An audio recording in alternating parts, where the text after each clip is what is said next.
दूध कौन से जानवर का सबसे अच्छा होता है?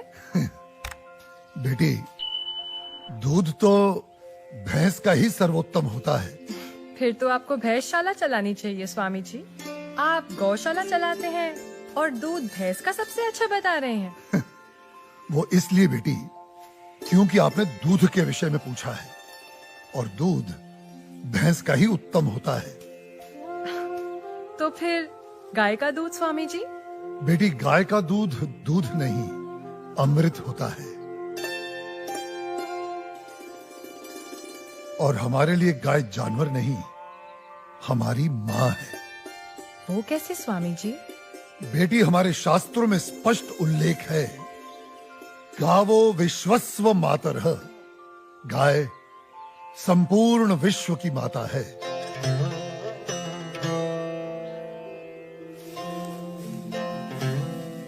बेटी, गाय ही संसार में एकमात्र ऐसा प्राणी है जिसके अंग अंग से संसार को लाभ प्राप्त होता है। गाय दया, ममता और त्याग की देवी है। गाय लोक मंगल का स्वरूप है। लोक मंगल का स्वरूप है? वो कैसे स्वामी जी? हाँ बेटी, गाय का दूध पीने से शरीर के साथ साथ मस्तिष्क का भी विकास होता है।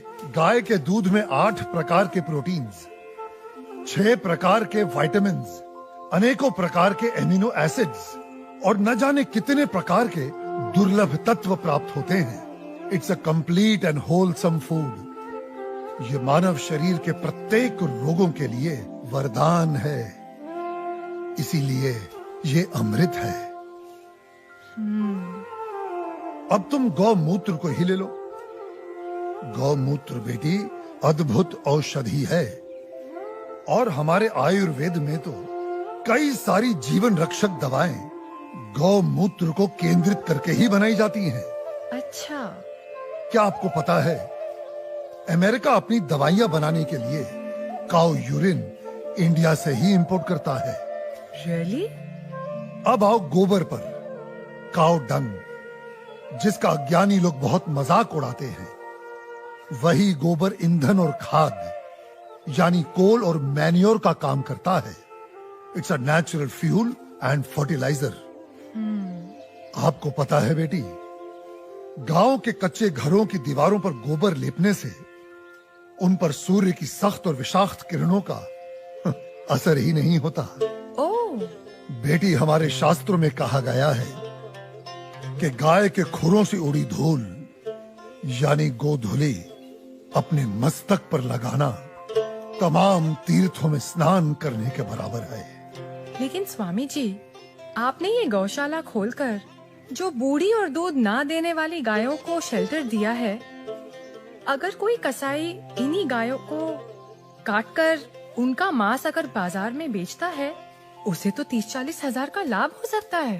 लेकिन आपने तो इन बूढ़ी गायों को शरण देकर उसके पेट पर तो लात मार दी है। उस बेचारे का तो रोजगार छिन गया है स्वामी जी।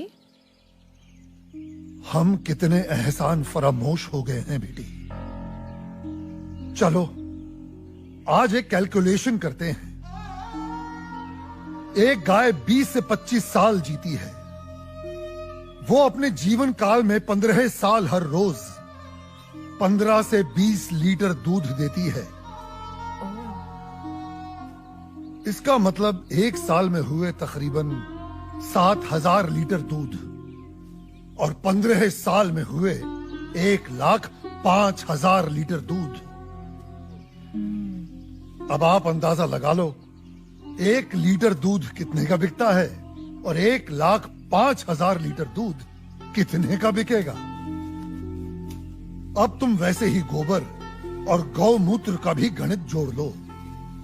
तुम्हारी आंखें फटी और खुली रह जाएंगी कि एक गाय अपने पूरे जीवन काल में कितने करोड़ों रुपए मनुष्य को कमा कर देती है। बेटी, अनेक इंडस्ट्रीज काऊ डेयरी और उसके बाय प्रोडक्ट्स पर टिकी हुई हैं। और ये गणित यहीं खत्म नहीं होता बेटी। उसकी मृत्यु के उपरांत उसकी चमड़ी, उसकी अस्थियां भी काम में आती हैं। उससे भी लोग पैसे कमाते हैं। और आप 30-40 हजार रुपयों की खातिर उस ममता की मूर्त को जीवित काट कर व्यापार करने की बात कर रही हो, उसे खाने की बात कर रही हो।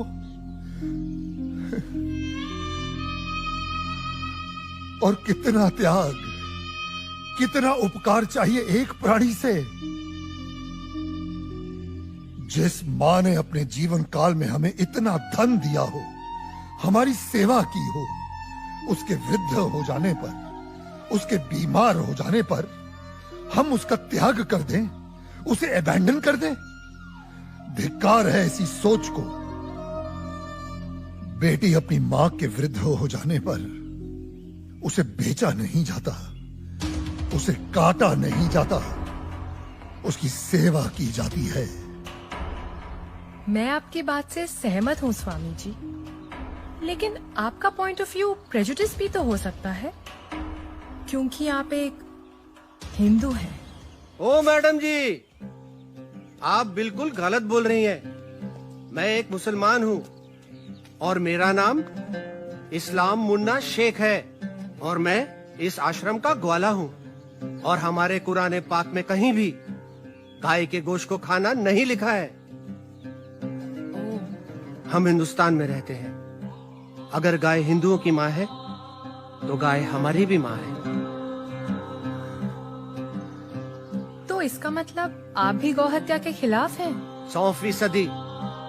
हम हिंदुस्तान में गौ हत्या नहीं होने देंगे।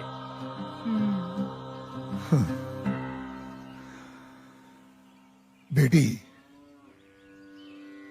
जितनी भी बीमार, लाचार और दूध ना देने वाली गाय हैं, जिन्हें हमारे अपने ही हिंदुओं ने अपने निजी स्वार्थ के लिए त्याग दिया है, हम उन सब गायों को अपने यहां शरण देंगे, उनकी सेवा कर उनका ऋण चुकाएंगे।